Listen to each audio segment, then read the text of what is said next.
মা যখন মোবাইল দেখতে ব্যস্ত ছেলেটা ডিগবাজি দিয়ে দেখেন একটা চকলেট গলার মধ্যে আটকে যায় আর এবং কি ছেলেটা জোরে জোরে কান্না করতে থাকে এবং কি গলা হাতাতে থাকে। ঠিক তখনই মা উঠে ছেলেকে পিঠের মধ্যে থাপড় দেয় এবং কি দেখে মুখের ভিতরে কোনো কিছু চিংগাম জাতীয় বা চকলেট আটকে গেছে।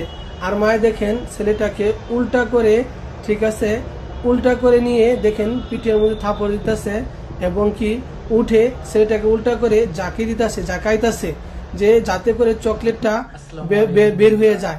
আর ছেলেটা কিন্তু একদম নিথর দেহের মতন নিস্তব্ধ হয়ে গেছে। মাই কিন্তু এখন অনেক চেষ্টা করতেছে চকলেটটা বাই করার জন্য। ছেলেটাকে উল্টা করে দেখেন কিভাবে জাকিতেছে, হ্যাঁ, পাউটা একটু উপর মিয়ে দিয়ে মাথা নিচে রেখে, তারপরে শেষে কোনো কিছু হইতেছে না এবং কি মোবাইলটাও দেখলো, কি করবো এখন বুঝতে পারতেছে না। দেখেন অবশেষে খাটের থেকে নামলো এবং নামার সময় কিন্তু মায়ে দেখেন পায়ের মধ্যে কিন্তু অনেকটা ব্যথা পাইছে আর ছেলে কিন্তু একদম স্তব্ধ হয়ে গেছে। মায় হয়তো অন্য একটা রুমে যাইতেছে কিছু নিয়ে আসার জন্য, আর ছেলে দেখেন কিভাবে একদম নিস্তব্ধ হয়ে গেছে। আর মায় মনে হয় একটা অন্য পাশের রুম থেকে পাম জাতীয় একটা কিছু নিয়ে আসছে। দেখা যাক কি হয়। পাম জাতীয় জিনিসটা মুখের মধ্যে দিয়ে দেখেন কিভাবে টান দিল। অবশেষে মনে হয় চকলেটটা বাড়িয়ে গেছে, আলহামদুলিল্লাহ।